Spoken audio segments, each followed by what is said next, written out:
Selamat pagi semuanya. Perkenalkan, nama saya Fitria Eva, NIM 19104166874, kelas A1 pagi, mata kuliah Perilaku Organisasi, dosen Adi Mursalin, SEMM. Saya akan membacakan ringkasan materi pada bab 4 dari buku Perilaku Organisasi. Bab 4. Sikap, perilaku, dan kepuasan dalam berbelanja. 4.1. Pendahuluan. Sejumlah besar media-media yang populer hampir setiap hari memberitakan hasil tentang sikap.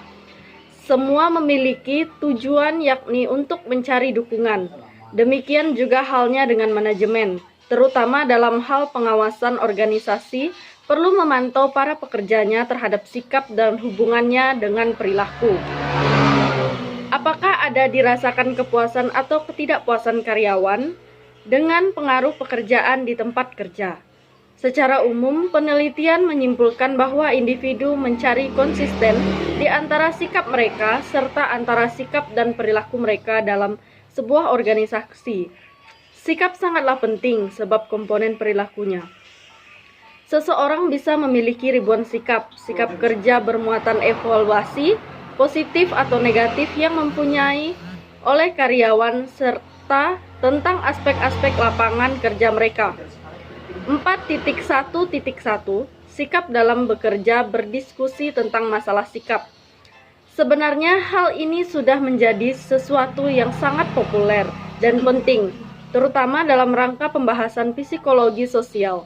Para ahli telah menyepakati bahwa setiap sikap dapat terbentuk karena adanya pengaruh dan peranan pembawaan dan lingkungan yang keduanya mempunyai fungsi yang sama. 1. Jenis-jenis sikap ada 3, yakni A. Job satisfaction, yaitu sikap yang menentukan kepuasan seseorang terhadap pekerjaannya. B. Job involvement, yakni sikap yang menggambarkan sampai sejauh mana partisipasi aktif karyawan terhadap pekerjaannya. C. Organization commitment, yakni sikap yang menunjukkan sampai mana seseorang melibatkan diri dalam organisasi beserta dengan tujuan-tujuannya dan ingin menjaga keanggotaannya dalam organisasi. 2. Aspek-aspek sikap merujuk pada pendapat Second dan Beckman, Kreitner dan Kinichi pada tahun 2005 yang membagikan sikap menjadi 3 komponen yang dijelaskan sebagai berikut. A. Komponen kognitif merupakan komponen yang terdiri dari pengetahuan. Pengetahuan inilah yang akan membentuk keyakinan dan pendapatan tertentu tentang objek dan sikap. B. Komponen afektif merupakan komponen yang berhubungan dengan perasaan senang atau tidak, sehingga bersifat evaluatif. Komponen ini erat hubungannya dengan sistem nilai yang dianut pemilik sikap. C. Komponen konatif merupakan komponen sikap yang berupa kesiapan seseorang untuk berperilaku dan berhubungan dengan objek. Sikap Kreitner dan Kinichi pada tahun 2005. 4.2 Perilaku kerja, sedangkan menurut Stephen P. Robbins pada tahun 2012 menjelaskan bahwa perilaku kerja merupakan suatu karakteristik dan tingkah laku yang terdapat dalam setiap individu atau suatu perusahaan yang terdapat dinamika kepemimpinan. Perilaku kerja meliputi kepribadian, harga diri, pemantauan diri, dan kecenderungan untuk menanggung risiko. Menurut Sinamo Wathon pada tahun 2005 dalam Tahir 2014D, ada 8 paradigma perilaku kerja utama yang sanggup menjadi basis keberhasilan bagi tindakan pribadi, organisasi maupun sosial, yaitu yang pertama, bekerja tulus. Yang kedua, bekerja tuntas. Ketiga, bekerja benar. Keempat, bekerja keras. Kelima, bekerja serius.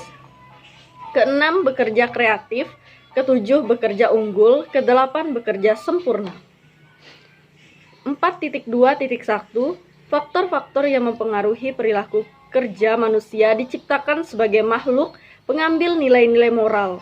Adanya akal dan budi pada manusia menyebabkan adanya perbedaan cara dan pola hidup yang berdimensi ganda, yakni kehidupan yang bersifat material dan kehidupan yang bersifat spiritual. 4.3 Kepuasan kerja. 4.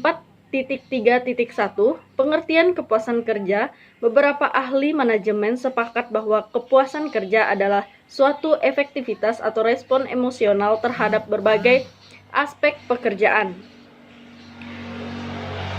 4.3.2 Faktor-faktor kepuasan kerja. Yang pertama, kesempatan untuk maju. Dalam hal ini ada tindaknya kesempatan untuk memperoleh kesempatan peningkatan pengalaman dan kemampuan kerja selama bekerja. Yang kedua, keamanan kerja. Faktor ini juga sering disebut sebagai penunjang kepuasan kerja, baik kerja pria maupun wanita. Keadaan yang amat sangat mempengaruhi perasaan kerja karyawan selama bekerja. 3. Gaji. Gaji lebih banyak menyebabkan ketidakpuasan dan jarang orang mengekspresikan kepuasan pekerjaannya dengan sejumlah uang yang diperolehnya. 4. Manajemen kerja.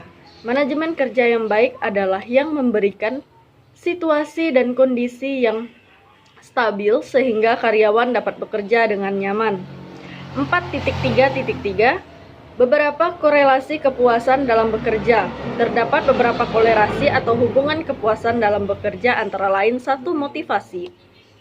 Kepuasan dan pengawasan juga berkorelasi secara signifikan dengan motivasi. Para manajer disarankan untuk mempertimbangkan bagaimana perilaku mereka mempengaruhi kepuasan karyawan. Pada manajer dapat secara potensial meningkatkan motivasi para karyawan melalui berbagai usaha untuk meningkatkan kepuasan kerja. Yang kedua, keterlibatan dalam pekerjaan. Keterlibatan dalam pekerjaan merupakan keterlibatan seseorang individu dengan peran dalam pekerjaannya. Para manajer mendorong keterlibatan para karyawan dalam pekerjaannya. 4.3.4 Mengukur kepuasan dalam bekerja. Kepuasan kerja adalah sikap umum seseorang terhadap pekerjaannya. Pekerjaan menuntut interaksi dengan orang lain, mengikuti aturan dan kebijaksanaan organisasi, standar kerja, kondisi kerja yang kurang ideal, dan lainnya. Jadi, asesmen atau penilaian merupakan hal yang rumit. 4.3.7 Respon karyawan dalam mengungkapkan ketidakpuasan. Yang pertama, exit. Ketidakpuasan yang diungkapkan lewat perilaku yang diarahkan untuk meninggalkan organisasi. Yang kedua, suara atau voice. Ketidakpuasan yang diungkapkan dengan usaha aktif dan konstruktif untuk memperbaiki kondisi.